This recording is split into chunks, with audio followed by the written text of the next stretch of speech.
Welcome everyone to another edition of the GSMC College Football Podcast brought to you by the GSMC Sports Network. We have a great show for you today. We are going to start with a little bit of fun. We're going to start with a March Madness bracket. We know that's that time of year, and we're going to do that with football teams. We're going to do a little twist on it, so we're going to do what would happen if all of these teams played in 2023. Then we're going to jump into Chris Sims had some wide receiver rankings come out for the 2024 class, and they are kind of a doozy, so we'll get into all of that. Then we're going to get into breakout players on the offensive side of the ball. This is part 3 of this edition. There are so many guys that are ready to step into some big shoes or just be bigger parts of their team's future in 2024 that we will get into. And then finally, we will finish it off with a Top 10 Tuesday. Today, we're going to keep going on the basketball football route. We're going to do schools in 2023 and 2024, that academic year, that have set the pace for everyone else. The top 10 teams in basketball and football this year, some teams that obviously made the tournament but also had some success on the football field. So before we jump in, though, I do want to remind you all that we get a ton of questions and comments throughout the show, and the best way for you all to get your comments on the screen and we can have a fun back and forth here is to use the tip and donation link at the bottom of the screen, GSMCPodcast.net. It's a huge help not only to us here at the network, but to you all to see your questions on the screen, and maybe I can answer them. We can have a fun back and forth here. Again, that's GSMCPodcast.net. But let's jump right in because it is March Madness time. It is one of my favorite times of the year. We have tons of incredible basketball on the way, my favorite postseason of really any sport, and everyone's talking about basketball. But I did see something on the Cover 3 pod, one of the great pods in college football right now, that is they went through the bracket and they decided who would win on a football field. So if these football teams were to face off in 2023, how would it shake out and who would be your eventual national champion? So that's what we're going to do. We have a ton of teams to watch. We have a ton to get to. But let's start with the top half of the bracket here. And let's start with the East. So the big division, the one with UConn as the number 1 overall seed, the one where Virginia went down to a 16 seed all that time ago. But this is the football edition, so let's get to that. We got, first of all, Jim Mora and UConn would get a quick win over Stetson in the first round, move on to the round of 32. Tom Herman and the FAU Owls would not be able to handle Northwestern, I don't think. They had a very good year under David Braun, who then got hired, so I think Northwestern would win that one. San Diego State runs a very interesting offense, a lot of quarterback runs with Jalen Maiden. I think they would be able to knock off UAB, although that'd be a very, very tough fight against Trent Dover's squad down there in Birmingham. But then we continue down the list, and this is where the blowouts start to happen. We have Auburn dominating Yale, Baylor over Duquesne, Illinois knocks off Morehead State, Cam Ward and Wazoo knock off Drake. So all of these games pretty cut and dry. I don't think there's any question there. And then we get to the fun one, the 15-2 South Dakota State against Iowa State. And I got to be honest, I think it would be a tough matchup, and I think Iowa State might just come out on top. But at the end of the day, there's only a couple of national title champions at the end of the year. So South Dakota State deserves their respect. They move on to the next round and start a little bit of a run here. We have South Dakota State obviously continuing their run against Cam Ward and Washington. They move on to play BYU, who I think would knock off Illinois in a very, very tough defensive battle. Auburn would knock off San Diego State with not much trouble there. And then UConn would fall to Northwestern. David Braun, again, did a great job this year, so I think he would set up a matchup with Auburn that would not go his way. I think that Auburn offensive line and defensive line would just be too much for Northwestern. I think Auburn would win that one and move on to the Elite Eight, where they'd be joined by the Jackrabbits. Again, this is a team that won a title. This is a team that deserves some respect, and they're definitely getting it here. They move on to the Elite Eight, where they'll face off against Auburn, and this is a game where I'm about 100% confident that Auburn would win this game, but at the end of the day, San Diego or South Dakota State, excuse me, deserves their respect. They went undefeated. They won the FCS. I got to move them on to the Final Four, so they come out of the East Division, and then we get to the South Division, the one right across. Houston is coming in with a lot of energy into the tournament, but that doesn't much matter in ours because there is a lot of different things at stake. They do roll in the first round over Longwood. A&M beats a tough Nebraska team, but I think Connor Wegman would make enough plays in that game for them to get that win. Then we would go to Wisconsin, likely beating James Madison, although I kind of feel bad about that pick. I feel like James Madison did deserve some respect after the year they had, but I think I would still go Badgers in that matchup. Duke would get an easy win over Vermont, and then we get into some really, really good matchups. Texas Tech against NC State would be just an awesome game. I think it would be incredible, but I think Peyton Wilson in that Wildcat defense would just be a little bit too much for Texas Tech. I think they would get the win there. Kentucky would roll over Oakland. Florida would beat Colorado, I think, by a hair, although the talent of Colorado would make that very, very interesting. I think that would be a super fun game to watch if we ever got that one in 2023. And then Western Kentucky would beat a non-existent team from Chicago in Marquette, so they would just be playing alone on a field, so that helps a little bit for them. A&M, I think, beats Houston pretty comfortably to go to the Sweet 16. Duke wins a tough battle over Wisconsin. I think Duke's defense would just be too much for that Wisconsin offense that never really found their footing in 2023. And then you got Kentucky. I think they would beat NC State. I think that D-line of Kentucky would be pretty dominant, and I think Ray Davis would have a day. So I think Kentucky would win a close one there.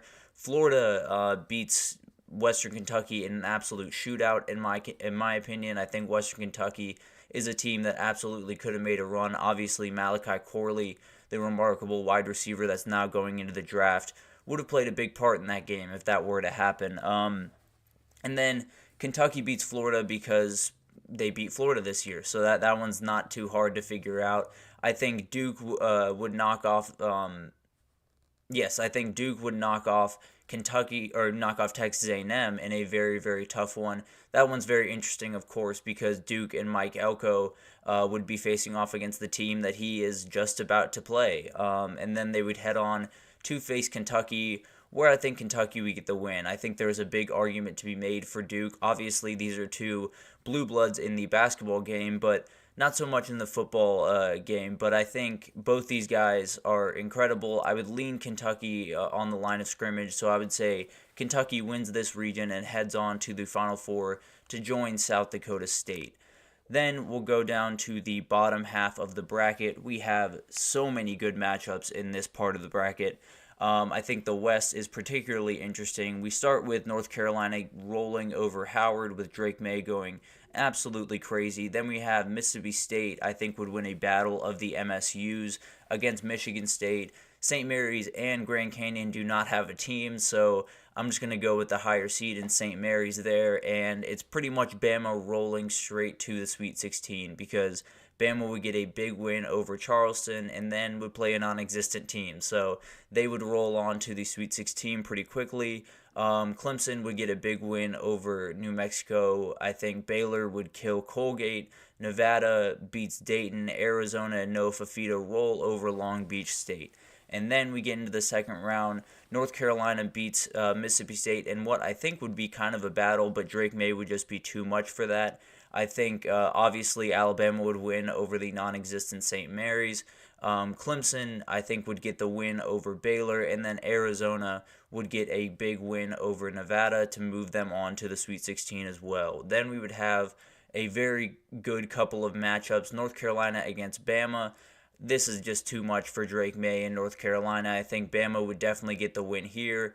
And then Arizona, I think, would beat Clemson in an offensive battle. I think Noah Fafita would have an absolute day. And that Arizona defense was absolutely no slouch last year. So I think Arizona would move on to the Elite Eight to face Alabama, where their season would end, where their fun would end, because this Bama team would just be too physical, I think, for that Arizona team. But at the end of the day, this game would have been incredible to watch last year because two very different styles, two really good quarterbacks. I think it would have been a lot of fun, and possibly we could see that as a playoff matchup this upcoming year in 2024.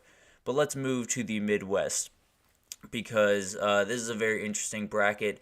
Some teams that don't have teams, that's kind of the case sometimes with the March Madness teams, but at the end of the day, let's get underway here. We got Purdue obviously getting a big time win in their first round matchup. TCU gets a big time win over Utah State. McNeese beats a non-existent Gonzaga team, and Jalen Daniels and Kansas beat up on Samford to move to the second round. Then we got Oregon knocking off South Carolina. I think that would be a fun game, but Bo Nix and Oregon's offense would just be too much. Akron beats a non-existent team from Creighton. Texas likely beats up on either Virginia or Colorado State. I think those could be somewhat interesting games, but I think Texas would likely pull away in the second half. And then Tennessee beats up on St. Peter's, who, again, does not have a team. So a couple of these teams are getting some buys here in the early rounds, but now the fun really starts in this division. We have TCU against Purdue. I think that would be a really fun game. It would be Hudson Card against a team that he used to play when he was at Texas and TCU. But I think TCU would definitely get the win there. And I think Kansas would roll to the Sweet 16 over McNeese. And then we get to the bottom half, and Oregon, I think, would beat up on Akron. And then Texas would win the battle of the UTs in an SEC preview game over Tennessee. I think that one would be pretty close. I think Joe Milton would make just enough mistakes for the Texas defense to take advantage of, and they would continue rolling on.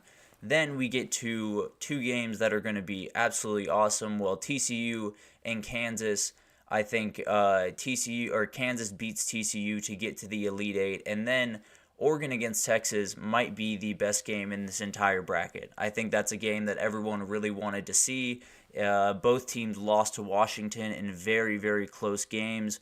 Both teams had very good quarterbacks and very good offenses. I think it's a game that everyone would have loved to see throughout the college football season, but I'd lean Texas in that game. I think Oregon's offensive line and defensive line would not necessarily be up to the task of taking care of Tavondre Sweat and Byron Murphy, so I'd lean Texas to win that one, to then beat Kansas because, well, they beat Kansas in the Elite Eight and then move on to the Final Four. So we finally have a Final Four, and it looks something like this. We have South Dakota State coming up against Alabama, and I gotta say, as much respect as I have for South Dakota State, I think they would get pretty much manhandled by Alabama, so I'd have to go with the Crimson Tide there. And then I think Texas beats Kentucky by a fairly good margin. I think their defensive line would have quite the day, honestly, against the Kentucky O-line. And then we would get a fun little rematch. We would get Bama against Texas,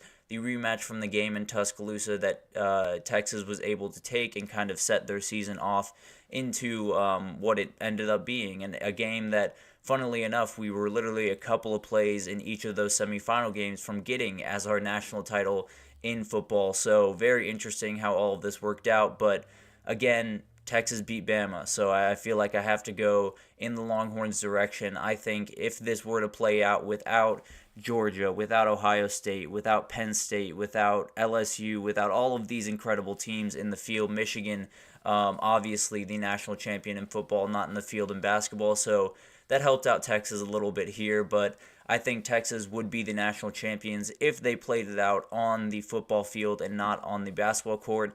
Now, I am not endorsing they play these games on a football field because that is far too many games in far too short a period of time, but it's always a fun exercise when we get to this time of year to kind of blur the lines between the two sports and bring together what I think is the best postseason to the best regular season in college football. So a lot of really, really fun games throughout this one. I think Texas A&M, Nebraska in the opening round, obviously a Big 12 throwback, which was awesome. Texas, Oregon, I talked about, I think would have been an incredible game to watch last year. Texas, Tennessee, always a fun one when those guys get to match up. And then Alabama, Arizona is right up there with Texas, Oregon for games that I really, really wanted to see last year, but just wasn't in the card. So I think this was a very fun exercise. We had a ton of very interesting matchups, a ton of teams that win a little bit further than they probably will go this time around in the basketball tournament, like South Dakota State. But at the end of the day, three of these teams, well, mainly two. I don't know if Texas is going to make a Final Four run, but Kentucky and Alabama absolutely have a shot to follow this little run up and this non-existent, not important exercise.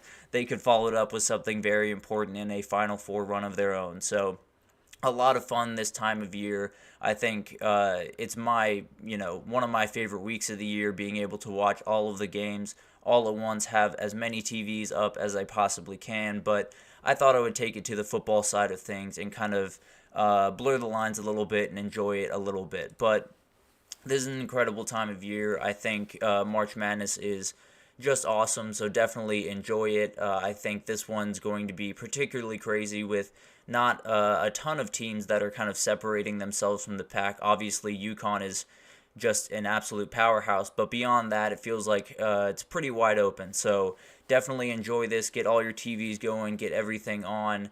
But for now, we are going to take a short break, and when we come back, we're going to talk about Chris Sims. We did his breakdown of the quarterback rankings in this upcoming 2024 draft. Now it's time for wide receivers, and these are a little bit more contentious than the quarterback ones, I'll be honest. So definitely stick with us, and we will be right back after this. I feel like I'm losing my mind. Is everybody in the world blind? Please, Lord, give me a sign, a sign. I feel like I'm losing my mind. Is everybody in the world blind? Please, Lord, give me a sign, a sign. I wanna be the greatest. Everybody on the fake shit. I look around and feel like everybody is the fakest. I make this every day and I'm impatient, hoping one day I blow up from the basement. Statement, the top is so vacant. I don't hear shit that I think is amazing. Waiting for my day when I'm playing sold out shows for 1,000 faces. Hey, give me that crown, get in my way and to be put down. It ain't your place, all this my town. If I want that shit, then I'll get it right now. I'm losing it, the news if it's some losing shit. A stupid myth, you choose to live or choose to dip. You choose to fight or lose your grip and lose a gift. I feel like I'm losing my mind. Is everybody in the world blind? Please, Lord, give me a sign, a sign. I feel like I'm losing my mind. Is everybody in the world blind?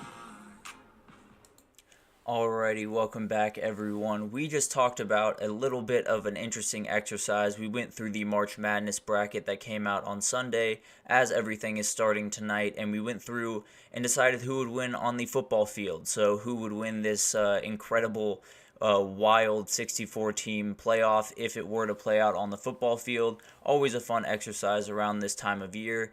But now let's get back to purely football. Chris Sims recently released his new wide receiver rankings for this upcoming NFL draft, and they're a little bit interesting. I don't necessarily disagree with all of it. I think he has some legs to stand on some of his arguments, but at the end of the day, I have a very different ranking than he does. So let's start with his. He broke his up into the tiers that he normally does. If you haven't seen the quarterback one that we did, definitely go check out that segment because I agreed with those a little bit more than I'm going to agree with these. But he had three different groups that he separated these guys into. One being explosive wide receiver, one being no bust NFL ready, and then high end skill set. So guys that can do one thing or a couple of things incredibly well and can be used very effectively in certain situations. So let's start with the explosive wide receiver one group. The guys that he thinks are at the top of this class, he thinks are setting the pace, are actually two guys from the same school, two LSU guys. Malik Neighbors he has at number 1, and then he has Brian Thomas at number 2, which is definitely a hot take. I think there are a lot of people that would disagree with him there, but I understand what he's saying about Malik Neighbors because the ability to separate is unlike pretty much anyone else in this draft. He has unreal speed. He can essentially, whenever the ball's in his hands, he could definitely score a touchdown. And then Brian Thomas is an absolute physical freak. So I kind of get where he's coming from, although I don't necessarily fully agree. I think in his next one, he went no bust NFL ready, and those were just Marvin Harrison Jr. He was alone in this group at the number 3 position, lower than a lot of people have him, including myself, which I'll get into here in a minute. But he's definitely a no bust. I can tell you that. I think he's just remarkable. And then in his final group, the high end skill set group, he had two guys, Roma Dunze, who has been a part of the big time conversation among the top 3 wide receivers in this group. He has him at 4, and then Roman Wilson, he has at 5, the wide receiver from Michigan, who's an absolute tactician. So I fully understand where he's coming from with some of these. With some of these, I tend to not agree at all. So let's jump into what I would think and what I would do if I was making these rankings. Let's start with the explosive wide receiver 1, the guy that he thinks is up top, the pace setter, I suppose, in this group of wide receivers. It's Marvin Harrison Jr. to me. I don't necessarily get much of an argument to not have Marvin Harrison Jr. in that spot, because I've just have not seen a wide receiver like this in my lifetime. I think his physical build is near perfect for a wide receiver in this day and age. His catch radius is out of this world. It's second to none, definitely in this class, and would be probably top 10 to top 5 in the NFL right this second. He has great hands, is a really solid route runner, although that's probably the area of his game that he could use the most work. He does not struggle with that necessarily by any means. He's just insane. He's wildly talented. His physical ability just jumps off the page. I think he's definitely going to be the number 1 wide receiver off the board, and I think he should be. He is an absolute game changer for whoever drafts him, because throw him wherever you want on the field, have him run whatever route you want, doesn't matter. The dude is going to make plays, and he's going to make a lot of them. So very excited to see what he can do at the next level, because, man, is he a player. He can do insane stuff on the football field. And then the no-bust NFL ready group, I have a little bit different of a ranking here. I have Roma Dunze at 2 and then Malik Neighbors at 3. And I think the line between those two is razor thin. I think Roma Dunze, in my opinion, might have the highest floor of any wide receiver in this class. I think he is absolutely perfect in route running. His hands are incredible, especially against tight coverage. If you look back at that Sugar Bowl game against Texas, he made some catches under very, very tight coverage that are not normal. He shows his hands very, very late, which makes it really hard for the corner to know when the ball is coming. He just does everything very, very professionally. So I think he is as NFL ready as anyone but Marvin Harrison Jr. in this group. I think he's just remarkable. And then Malik Neighbors, as I talked about earlier, a threat to score whenever he touches the ball. I think he's just remarkable. He will definitely go top 10, and whoever gets him, whether it's in the slot or outside, most likely in the slot for the majority of the time. You could throw screens, you could throw end arounds, you can do anything. As long as you get this guy into space, he's going to make some remarkable plays. So very excited to see what he can do and where he ends up, because I think that will have a big impact on his success at the next level. And then we have high-end skill set guys, and this group is entirely wide open to me. I don't think there's just 2 guys that fit into this category, but I think Brian Thomas is the one that kind of leads this group at wide receiver 4. I think he is very close to being a no-bust type guy, but his route running is something that definitely needs a little bit of more work. But at the end of the day, the physical ability is just off the charts. He is a freak athlete, has a huge catch radius, can do just so much stuff on the football field. You likely line him up outside most of the time, but he takes up a ton of attention, and there are a ton of safeties that will be playing over, worried about those 50-50 balls that he can bring down like really no one else. And then I have Adonai Mitchell there at wide receiver 5. I think his catch radius and hands are just out of this world, other than Marvin Harrison Jr. and maybe Brian Thomas, but Adonai Mitchell might have Brian Thomas beat in catch radius, because his is out of this world. He can make every single play. If you put the ball near him, he's probably coming down with it. It's just insane. That touchdown he had in the Sugar Bowl against Washington was just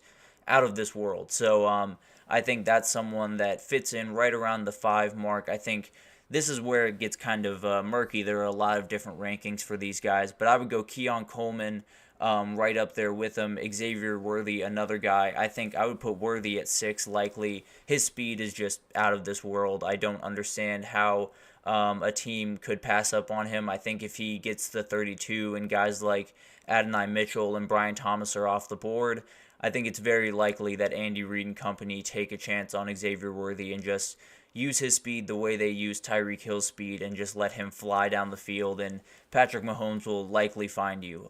Then we got Keon Coleman, someone who has just tons of physicality, could be a huge red zone target for a team.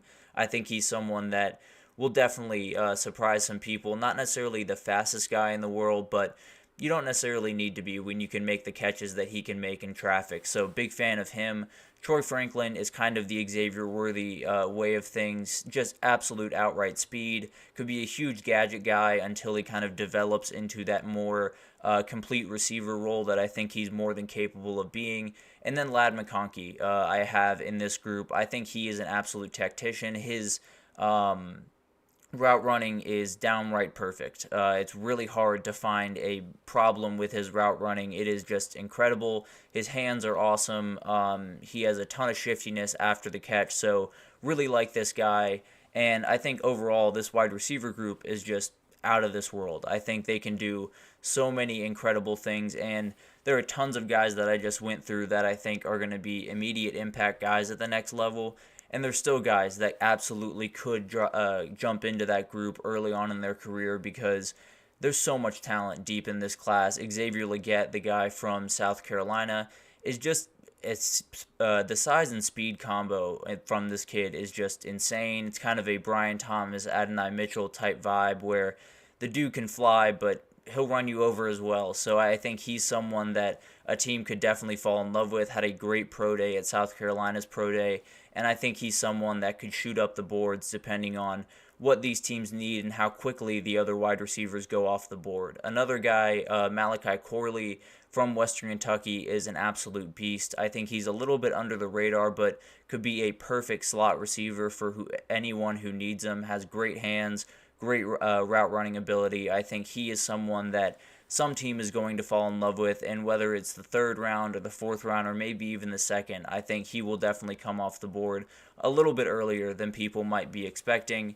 And then Roman Wilson, I would have a little bit lower down on the list. I know Chris Sims was very high on this kid, and I think he's a great route runner. He has elite hands, is obviously a very smart player, but I think he's just a little bit lower on the bar, especially when it comes to physical ability comparative to the other guys in this group. I think there's insane talent in this wide receiver group. I've talked about it a number of times on here, but this is the best wide receiver group I've seen. I think there is a ton of remarkable talent here. I think there's guys that do it different ways. There's different body types. There's different fits. There's tons of different ways you can fit a guy into your offense. So I bet there's 32 different rankings of these guys 1 through 10 because some people need a ton of slots. Some people need outside receivers that can make contested catches. Some guys need red zone threats. Some guys need gadget guys. So there's tons of different abilities here. There's tons of different fits here. And I think it really bodes well for this class because there are so many teams that are going to need wide receivers that there could be 5 or 6 wide receivers go in the first round and then another 3 or 4 in the second because, as we know in the NFL draft, when a couple of guys at a position start to go in quick succession, teams get a little bit nervous and they start to worry that they can't get the guy that they want when they have that pick. So maybe they trade up, maybe they take someone a little bit earlier than they're expecting. And I think this wide receiver group could absolutely force their hand. If Brian Thomas were to go, I think 18 likely is his falling mark, is usually where I've seen him in some mock drafts. If Adonai Mitchell goes between 18 and 32, you could very well see Xavier Worthy at 32. You could see Troy Franklin at 32, Keon Coleman. You could see any number of guys. But honestly, I don't see a reality where you don't see 5 wide receivers at least drafted in the first round. I think if Brian Thomas will go in the first round, I feel very confident about that. And then if Adonai Mitchell is on the board at 32, I don't think the Chiefs take that chance. I think they definitely take him and keep it moving and definitely build out that wide receiver group that Patrick Mahomes has been making up for a little bit in the past couple of years. So I think At the very least, you'll see 5 guys go in the first round. You will see tons of wide receivers come off the board that a little bit later that you might not know the name of, or you might not know the school he went to, but you'll know his name pretty quickly because there are tons of guys in this group that will make immediate impacts on their team and will be huge difference makers. So very excited to see what this wide receiver class can do, and very excited to see where all of these guys go, because some of this is fit specific, but it'll be really interesting to see how all of that breaks out. But we're going to take our second break here, and when we come back, we're going to talk about breakout players in 2024. We've done a couple of these on the offensive side of the ball before, so this is part 3. So if you want to go check out the first 2, definitely do that. But we will be right back after this with some awesome breakout players for next year.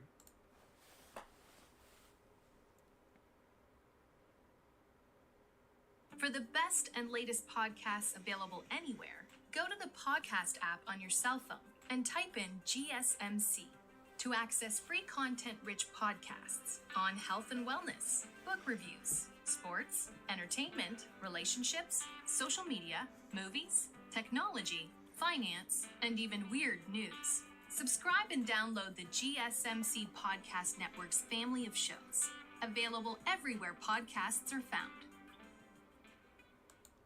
Alrighty, welcome back everyone. We just talked about some of the wide receiver rankings that have come out from Chris Sims into this NFL draft period. I did not necessarily fully agree with what he had, but I think he had some very interesting takeaways from it. But now it's time for breakout players in 2024. We have done a couple of iterations of this, and more names keep coming to my mind, so we are going to continue the train on. Much more players to get to, and let's start with the quarterback position, and a guy that you probably might not know the name of.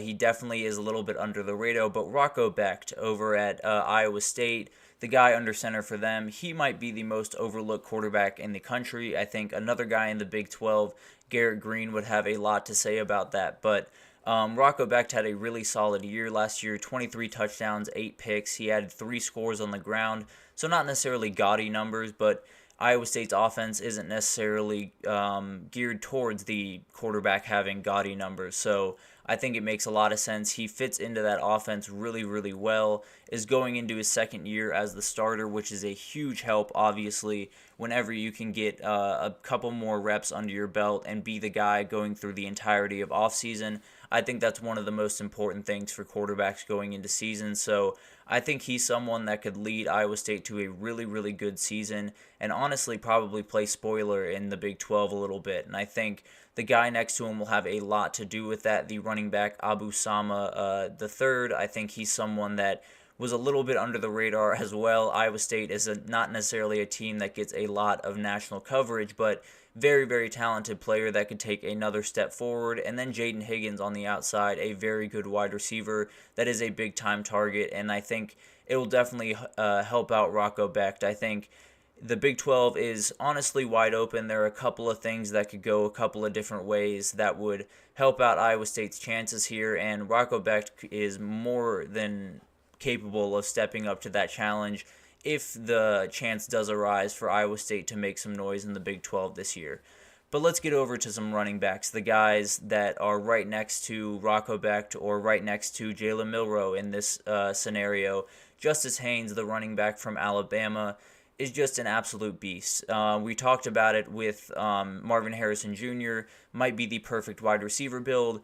It's hard to find a better running back build than Justice Haynes. He is a bruiser on the inside, but if you let him out in the open field, he can absolutely go. So he is someone that is as all-around of a running back as I've seen as a freshman. I think a lot of freshmen come onto the scene and they look shaky or they look a little bit, tentative at times. He did not. He ran with a lot of confidence, came on a little bit later in the year last year, but every time he touched the ball, he just looked different. It kind of reminds me, as a Texas fan, it kind of reminds me as the freshman year of Bijan Robinson, where didn't necessarily get the amount of touches that he probably should have been getting, but at the end of the day, when you saw him touch the ball, you were like, okay, there's something different about this kid. And it ended up being the case. So I think Justice Haynes is someone that could absolutely do that for Alabama. they're definitely going to need him next year. I think the passing game, not a ton of wide receivers that are super proven. Obviously, still a very talented group, but they're going to need the run game as much as possible, especially with Jalen Milroe in the backfield. I think having that quarterback run will help these other guys tremendously, and Justice Haynes will be chief among them. I think him with Jamarian Miller is about as good of a duo as there is in the league, a little Justice and Jam as they call them in Tuscaloosa. I think both those guys are going to be incredible, but Justice Haynes is one of those guys that just jumps off the page. So he's someone I definitely had to include in this series because he's an absolute beast. He can do so many different things in the run and pass game, and I think he's someone that, whether or not it's this year or in a couple of years, he will etch his name into Alabama history as one of the better running backs that has come through there. Another running back in the SEC, formerly the SEC West, is Ulysses Bentley, the fourth, the running back from Ole Miss. He's someone that is super, super shifty and is stepping into some big shoes. Quinshon Judkins, as we've talked about time and again, is on his way to Ohio State, a big-time transfer, and was a big-time player for Ole Miss this past year. But Bentley is more than capable of stepping into that role. I think he is very shifty. He kind of reminds me of someone like Tajay Spears, who came out of Tulane a couple of years ago. Very, very talented guy that can catch the ball. If you put him on inside zones and stuff like that to the interior of the line, it's a little bit tougher on him, but he can still shift and find his way through. Very, very talented. Came over from SMU a couple of years ago and hasn't been the guy, but now is stepping into that role. I think obviously having the spread out offense that they're going to have with Caden Prieskorn and Trey Harris and Juice Wells, on the outside is going to help him tremendously. Tons of running lanes will open, and then he's going to get gone very quickly because the dude can run. He's an absolute beast, and I can't wait to see him in the big-time role after sitting behind Quinshon Judkins these past couple of years.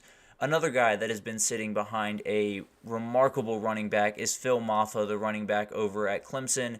He was obviously sitting behind Will Shipley, who was one of the best running backs in the entire country. Hard to argue with having to sit behind that guy, but now it's Phil Maffa's time. He can finally step into that big-time role. He was mainly used as kind of a goal line or third down guy last year, but now it's his time to shine. Now it's going to be a lot more touches coming his way, and I think the one big benefit for him is Garrett Riley is going into his second year as OC of Clemson, so he now has the ability to kind of get his hands into the offense a little bit more, get a little bit more comfortable, understand what Cade Klubnik does well, and then Phil Maffa can kind of play off that. So if Phil Maffa can get the TCU Garrett Riley and get that play calling, I think he's someone that could absolutely burst onto the scene and possibly bring Clemson back to where they probably should be, which is at the top of the ACC, playing for that title pretty much year in, year out, not winning 9 games and missing out on the ACC title. So I think Phil Maffa is going to be a huge player for them, and I'm very excited to see what he can do. A guy that needs to be a big player for his team if they're going to make a run is Tyler Morris, the wide receiver over at Michigan. He is someone that, if he doesn't step up, I'm not sure if there's another guy that will. They are bringing in a couple of very talented freshmen, but at the end of the day, freshmen in the Big Ten is a tough proposition at wide receiver. So I think Tyler Morris is someone that could be a huge-time player. He did score a touchdown in that semifinal game against Alabama. You might remember the crosser that he kind of took up the sideline with a ton of speed and dove for the pylon. A very, very athletic play, shows what he can kind of bring to the table, but obviously did not necessarily play a ton with Roman Wilson and Cornelius Johnson in front of him. It was tough to get the reps that he wanted, especially when you play multiple tight end sets or you play a little bit more jumbo the way that Michigan does. It's harder for wide receivers to get that rotation in the way that they would like, but Tyler Morris is someone that could absolutely burst on the scene, and they kind of need him to because I'm not too confident in Alex Orji's ability to just run this offense quite as fluidly as J.J. McCarthy did. He is someone that put the ball exactly where it needed to be, exactly when it needed to be there, probably 9 times out of 10, and I don't think that's something that Alex Orji can necessarily do. So I think he's going to need some help from some really talented wide receivers, and Tyler Morris would be as big a part of that as anyone. So I think if you're trying to rank people that are most important to this offensive success of Michigan, Tyler Morris would be right up there near the top because they need a threat downfield if they're going to be able to compete with the Ohio States and the Oregons and the Washingtons of the world that they do have to play. So very interested to see what he can do if he can step into that big time role. And then a guy that was very, very interesting last year is Dylan Bell, the wide receiver from Georgia. He's listed as a wide receiver. He is a utility player as far as I'm concerned. He just plays football every Saturday, and that's what I love about him. He is someone that can catch, can run, he can even pass. He had 2 rushing touchdowns last year, 2 receiving touchdowns, and threw for a touchdown against Tennessee. So he's someone that they just kind of like to play around with. They have a ton of different plays drawn up for him because when the ball gets in his hands, he makes a lot of really, really good plays. He's a very good route runner. He's someone that you really never know where he's going to pop up on the field, so it makes it really hard to defend him. And then whenever your running back or wide receiver in this case can throw a pass, it's never a bad thing for your team. So Dylan Bell is one of the most interesting players in the entire country, in my opinion. He is someone that can play inside, outside, can play in the backfield, can do wildcat, can return punts if you need him to. He will literally do anything because he just wants to be on the field. Is a little bit undersized. I feel like Georgia has something cooking over there with wide receivers that come in a little bit undersized, ending up being their big-time guys with Ladd McConkey last year, obviously.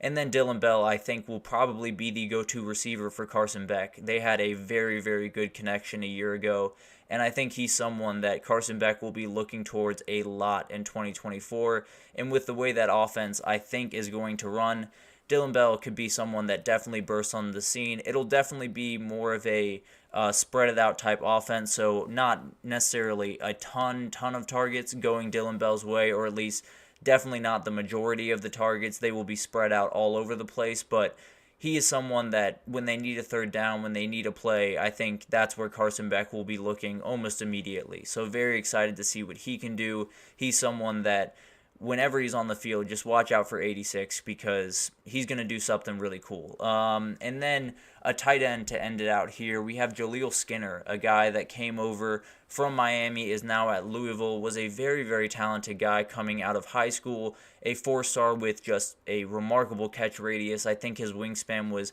80 inches, which is just mind-boggling stuff at tight end.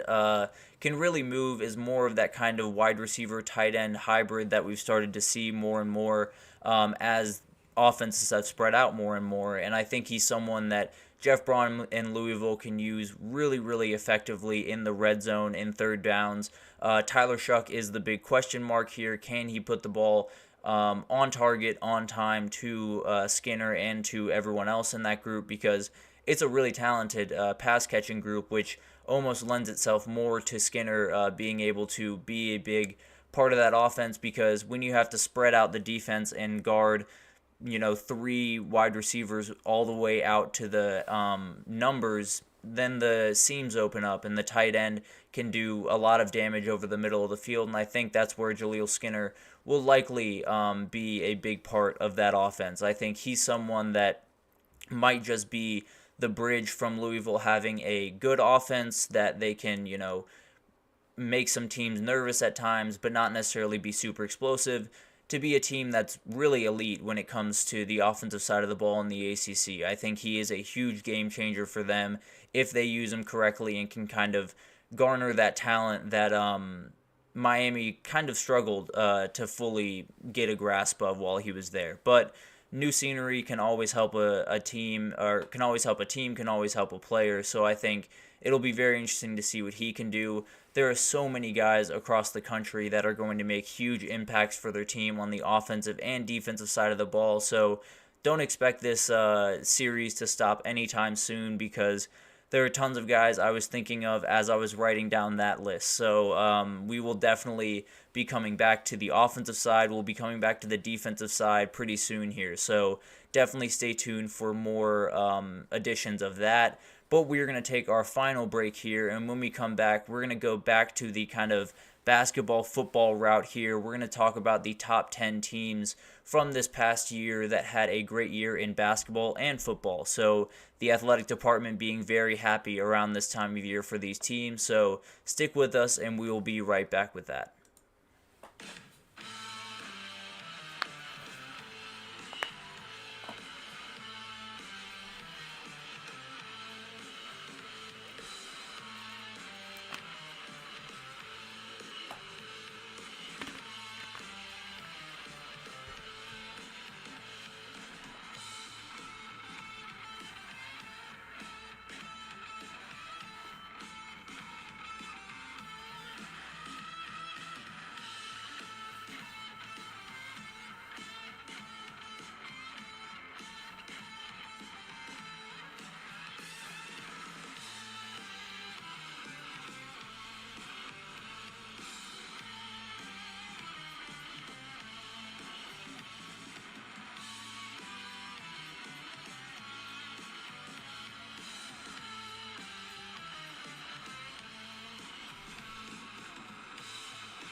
Alrighty, welcome back everyone. We just talked about some of the breakout players for 2024 on the offensive side of the ball, and now it's time for another Top 10 Tuesday. And today, we're going to kind of blur the lines. We're going to go into a little bit of March Madness mode here. We're going to talk about the teams that did a great job this year in football and in basketball, made their athletic directors very, very happy.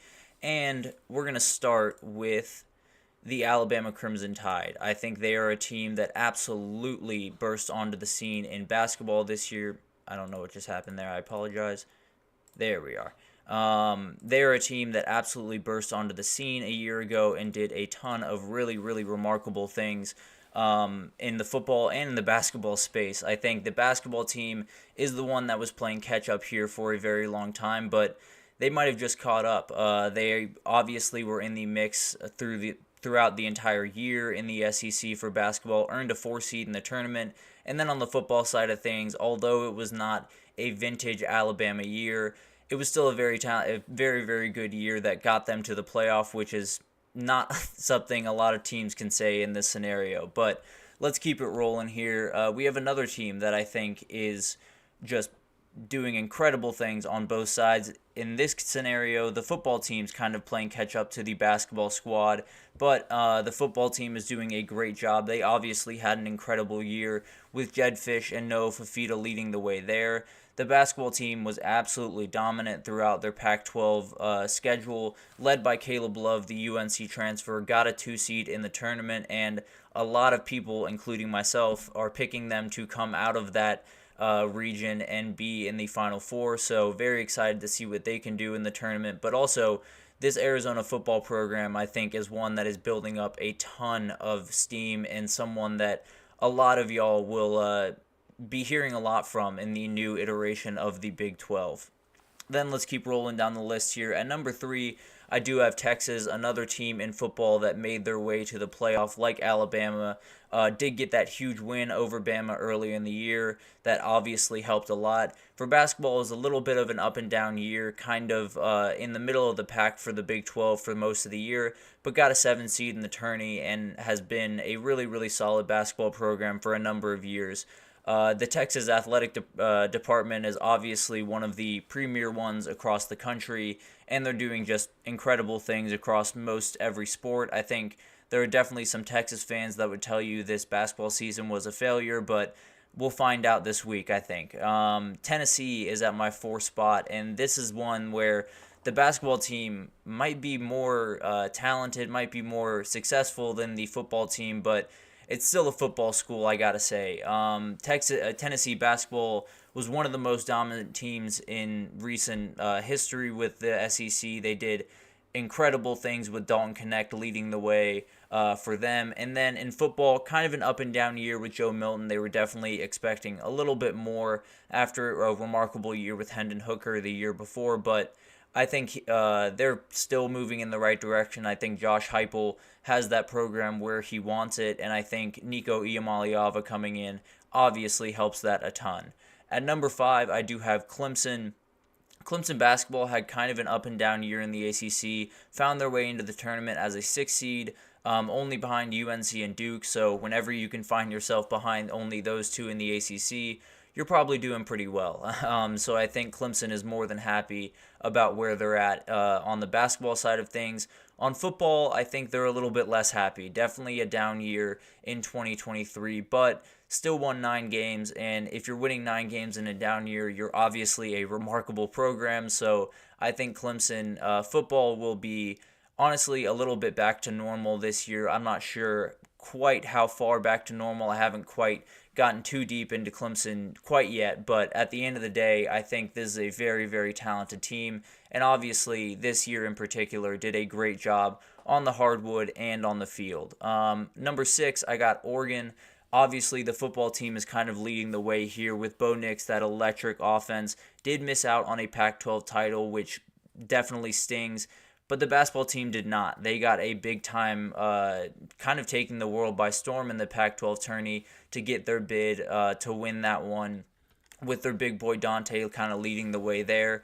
Their matchup against South Carolina in the tournament is one that would be really fun on the field as well as on the hardwood. So I think this is a program, this is an athletic department that is definitely moving in the right direction, especially with football, but basketball gets their fair share every now and then, and Dana Altman, whenever he gets into the tournament, is a very dangerous guy. So Oregon's definitely a team to watch there.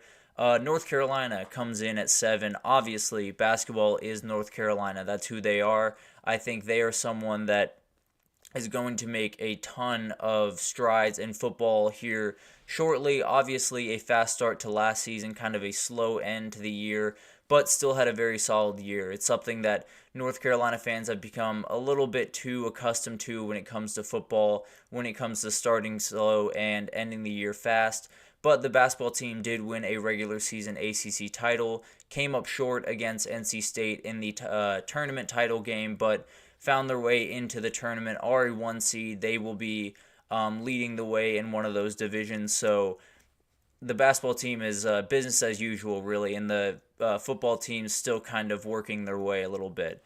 Kentucky still on this list. Kentucky basketball, one of the most electric offenses in the entire country this year. Reed Shepherd, Rob Dillingham, tons of guys on that team that are just remarkable to watch. And then Kentucky football, kind of like UNC, had a fast start, kind of a slow finish that started with an absolute beating in Athens, Georgia at the hands of the Bulldogs. But I think they're going to play a lot of really good football going forward, and I think they played a lot of really good football last year. I just think they had a schedule that was an absolute nightmare from start to finish. So I think Kentucky football had honestly a better year than their record indicated. And then Kansas did incredible things on the football field, have started to kind of build things up with Lance Leipold at the helm there. Jalen Daniels, obviously a huge part of that as well. They have been kind of making their way back up to, or not necessarily back up, but up in that football conversation. And then the basketball team, even in a down year, is a 4 seed in the tournament. So kind of like Clemson and football, if you're a 4 seed in the tournament in a bad year, in a quadrant where Kansas could absolutely make a run, I think you would take that 10 times out of 10. So Kansas, obviously a blue blood in basketball, and a team in football that is definitely making quite the rise here recently. South Dakota State is going to round out this list. As we talked about earlier, national champions in the FCS, a remarkable team all throughout the year, totally undefeated, so had to give some respect to those guys. Basketball rolled through the Summit League title, got a big win over Denver University to get to the tournament, and they will play Iowa State in the first round. Definitely a tough matchup for them. Iowa State is on an absolute roll coming off that Big 12 championship, but watch out for the Jackrabbits. I think that's a team that, obviously, it's a 15-2, but we've seen 15-2s in the past couple of years, so I think it's very possible that South Dakota State is the next team to add their name to that list.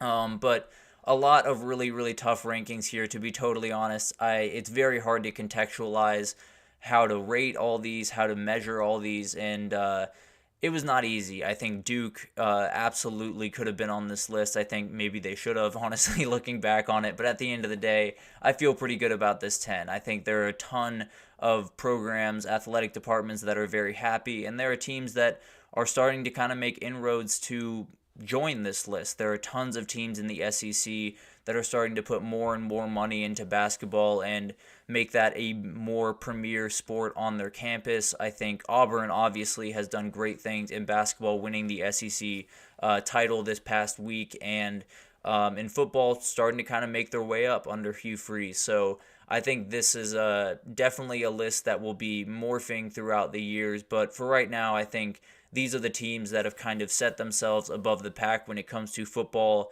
and men's basketball in 2023, 2024. I think there is a ton to watch in this upcoming tournament. And then there's a ton to watch in the 2024 season with all of these football teams. A lot of really interesting talking points. Obviously, Bama, Nick Saban walks out the door, tons to deal with. You have Arizona building off the year that they just had. Same thing with Texas. Same thing with Oregon. So tons of teams to watch in this group, I think. Whether you're a big-time basketball fan or you're a big-time football fan, I think you can get a little kick out of this list and kind of enjoy it for what it is. So definitely a very interesting exercise, one that as you're going through it, you never know if you're making the right decision or putting people in the right spot. But at the end of the day, I think I got to a pretty solid top 10. But that will do it for this edition of the GSMC College Football Podcast, brought to you by the GSMC Sports Network.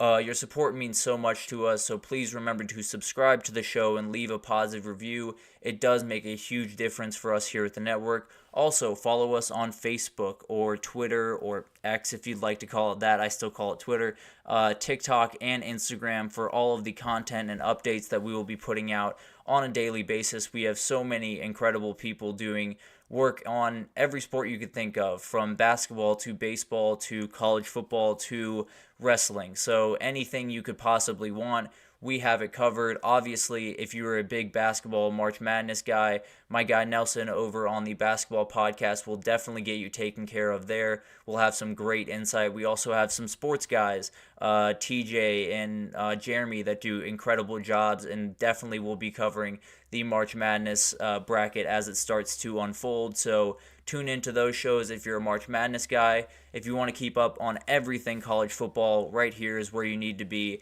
at 9 a.m. Eastern every day, Monday through Friday. That's where I'm going to be. So again, thank you so much for listening, and I will see you guys tomorrow.